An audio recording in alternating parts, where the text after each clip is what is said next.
Nixon, what is the truth about our ability to fight the growing menace of communism? Well, first, we must recognize communism for what it is.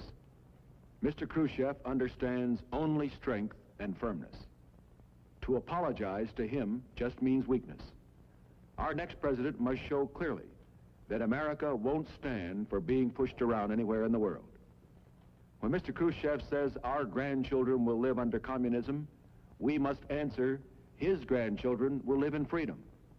When he says the Monroe Doctrine is dead, we say the doctrine of freedom applies everywhere in the world. The only answer to communism is a massive offensive for freedom. Freedom from hunger, from disease, and a victory for the ageless hope of people everywhere. Freedom from tyranny.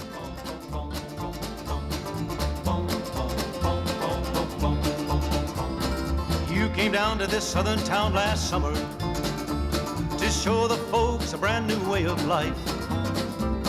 But all you've shown the folks around here is trouble, and you've only added misery to their strife. Your concern is not to help the people, and I'll say again, though it's been often said, your concern is just to bring discomfort, my friend, and your policy is just a little red. Now ain't I right? Ain't you right? Ain't you right? It matters not to you how people suffer, and should they, you consider that a gain. You bring a lot of trouble to the town and then you leave. That's part of your communistic game. I detect a little communism. I can see it in the things you do. Communism, socialism, call it what you like. There's very little difference in the two. Now ain't I right?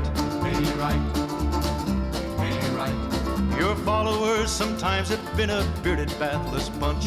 There's even been a minister or two, a priest, a nun, a rabbi, and an educated man have listened and been taken in by you.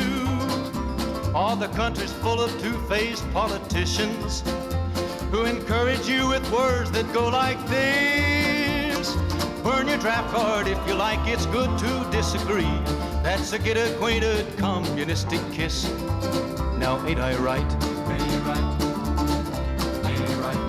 One politician said it would be nice to send some blood and help the enemy in Vietnam. That's what he says, here's what I say, let's just keep the blood. Instead, let's send that politician man. Let's rid the country of the politicians who coddle tramps that march out in our street, protesting those who want to fight for freedom, my friend. This kind of leader makes our country weak. Now ain't I right? Ain't you right? Ain't you right? Let's look and find the strong and able leaders. It's time we found just how our neighbors stand. If we're to win this war with communism, let's fight it here as well as Vietnam. Let's rise as one and meet our obligations, so communistic boots will never trod across the fields of freedom that were given to us with the blessing of our great almighty God. Across the fields of freedom that were given to us with the blessing of our great almighty God.